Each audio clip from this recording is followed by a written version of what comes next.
Você se acomoda no assento, a porta se fecha e, em algum lugar no fundo da sua mente, uma vozinha pergunta: por que ninguém me entrega um paraquedas agora?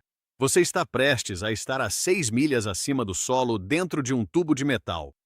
Paraquedistas recebem paraquedas. Pilotos de caça recebem assentos ejetáveis. Você recebe um saquinho minúsculo de pretzels e um cartão de segurança que ninguém lê. Então, o que exatamente está acontecendo aqui?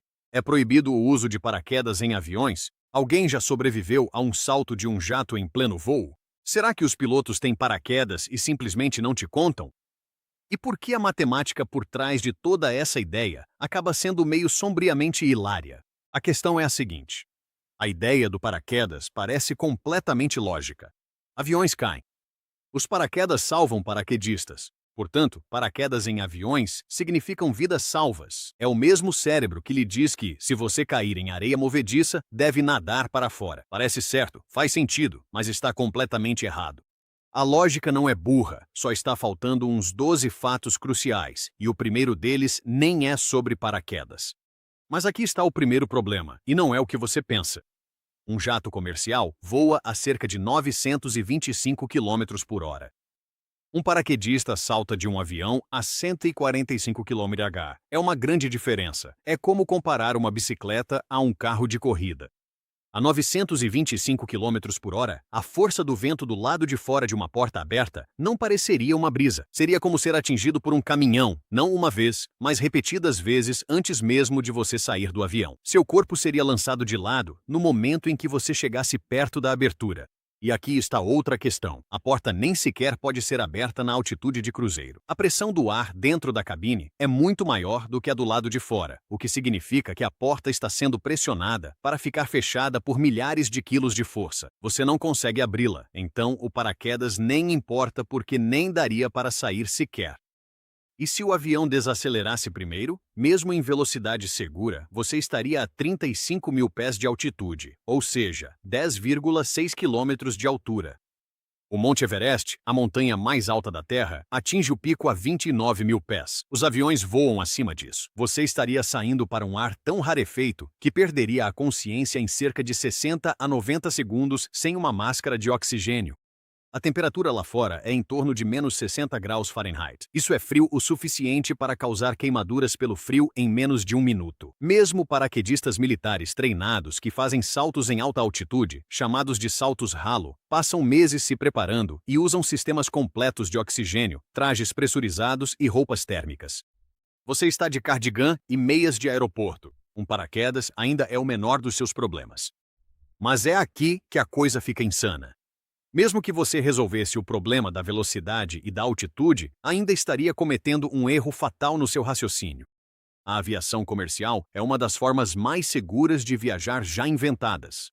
Suas chances de morrer em qualquer voo são de aproximadamente 1 em 11 milhões. Isso não é um erro de digitação, é 1 em 11 milhões. Mas, mais importante ainda, a maioria dos acidentes fatais na aviação não acontece a 35 mil pés de altitude. Eles acontecem durante a decolagem e o pouso, abaixo de 10 mil pés e em velocidades menores, em situações em que o avião está próximo ao solo. Esses são os acidentes em que a sobrevivência é realmente possível, e um paraquedas ainda assim não ajudaria porque não haveria tempo para usá-lo. Você teria segundos, não minutos. E aqui está o número que deveria te deixar surpreso. 95,7% das pessoas envolvidas em acidentes de avião sobrevivem. A versão hollywoodiana de um acidente, com o avião caindo silenciosamente da altitude de cruzeiro e tempo para colocar um paraquedas e saltar graciosamente no céu, quase nunca acontece. Você está resolvendo a emergência errada completamente. Agora, veja o que acontece quando você faz as contas sobre realmente colocar paraquedas em aviões. Um conjunto padrão de paraquedas pesa cerca de 7 a 9 quilos. Um Boeing 737 transporta cerca de 150 passageiros. Isso representa até 1.360 quilos de peso extra em cada voo. É o peso de uma picape grande extra em cada decolagem, por um risco de 1 em 11 milhões. E peso na aviação não é de graça. Mais peso significa mais combustível. Mais combustível significa custos mais altos. Custos mais altos significam passagens mais caras toda vez, dobrando em todos os lugares. Mas o peso nem é a pior parte. Quem faz a dobra desses paraquedas? Dobrar paraquedas é uma habilidade. Uma dobra errada pode significar um paraquedas que não abre. Quem os inspeciona antes de cada voo? Quem recicla a equipe de inspeção e quem ensina 150 passageiros em pânico a colocar e acionar corretamente um paraquedas em 90 segundos, numa cabine escura, tremendo e despressurizando? O treinamento para paraquedismo leva horas em condições calmas antes do primeiro salto. Um paraquedas sem treinamento não é um dispositivo de segurança. É só uma mochila muito pesada e muito cara. Você provavelmente está pensando, ok, mas pilotos de caça têm assentos ejetores, então por que não podemos fazer algo assim? Ótima pergunta.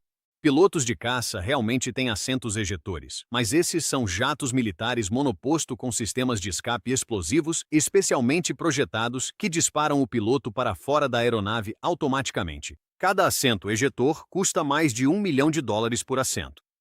Há aproximadamente 900 passageiros de companhias aéreas comerciais no ar somente sobre os Estados Unidos a qualquer momento.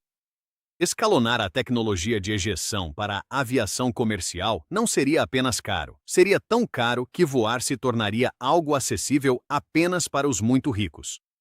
Os militares resolveram o problema da fuga, mas resolveram para uma situação completamente diferente. Um único piloto treinado em um jato de combate em alta velocidade que precisa sair em uma fração de segundo. Essa não é você num voo de terça-feira para visitar sua avó. A solução militar e o problema comercial não são compatíveis. É aqui que a história fica interessante. Em 1972, sobre o que era então a Iugoslávia, uma comissária de bordo chamada Vesna Vulović estava a bordo de um avião que foi destruído por uma explosão a 33 mil pés de altitude. Ela caiu, sem paraquedas, sem assento ejetor. Ela sobreviveu e detém o recorde mundial do Guinness de queda mais alta sobrevivida sem paraquedas. Mas aqui está o detalhe crucial. Ela não pulou. Ela não implantou nada. Ela caiu dentro de uma seção dos destroços do avião, que amorteceu o impacto da mesma forma que uma zona de deformação programada funciona em um acidente de carro. O metal ao redor dela absorveu a força. Alguns pesquisadores sugerem que, em casos muito raros, neve profunda, pântanos, posições corporais específicas, pessoas já sobreviveram a quedas em velocidade terminal. Mas isso não são planos, são milagres. A lição não é que paraquedas não são necessários. A lição é que a sobrevivência quase sempre vem da estrutura ao seu redor, não de escapar dela. E uma vez que você percebe isso, começa a notar em todo lugar. Todo filme de ação em que o herói salta de um jato em velocidade de cruzeiro, fisicamente impossível nessa velocidade. Toda conversa do tipo, o que você pegaria em um acidente, que ignora a janela de apagão de 60 segundos em altitude. O cartão de segurança no bolso do assento, projetado especificamente para eventos de sobrevivência em baixa altitude, como acidentes na pista e pousos na água, não para emergências a 35 mil pés. A posição de proteção, testada e comprovada para reduzir lesões nos acidentes que realmente acontecem. O colete salva-vidas embaixo do seu assento. Mesma lógica, feito para as emergências que são reais. E o milagre no Rio Hudson?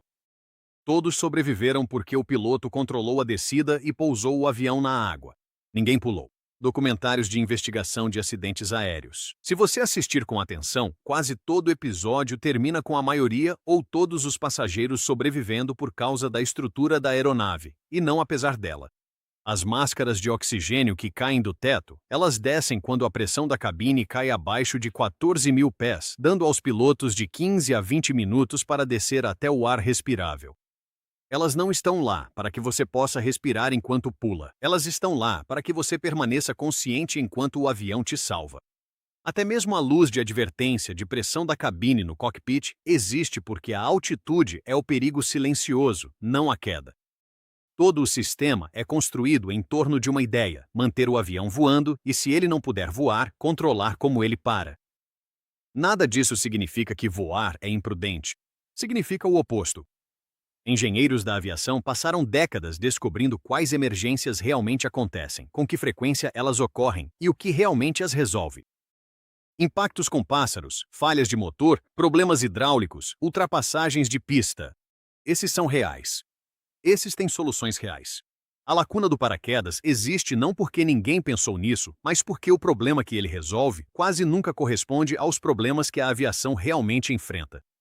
Adicionar equipamentos para cada possível medo não torna um sistema mais seguro. Isso o torna mais pesado, mais caro e mais difícil de gerenciar, o que pode, na verdade, criar novos problemas. Aqui está a mudança de perspectiva. Você embarcou nessa questão pensando que a ausência de paraquedas significava que alguém foi descuidado. Você está aterrissando com uma resposta completamente diferente. O avião não está faltando um dispositivo de segurança. O avião é o dispositivo de segurança. E a estrutura, o treinamento, os instrumentos, os protocolos, os pilotos, tudo funcionando em conjunto é o paraquedas. Cada sistema presente naquela aeronave existe para garantir que você nunca precise saltar em primeiro lugar. Então, da próxima vez que alguém, em um voo, disser "por que eles simplesmente não nos dão paraquedas?", você saberá exatamente por que essa é a pergunta errada. A pergunta certa é: como conseguimos construir algo tão bem projetado que pular dele se tornou completamente sem sentido? O que levanta mais uma pergunta que vale a pena fazer. Qual é, na verdade, a parte mais perigosa de toda a sua viagem até o aeroporto?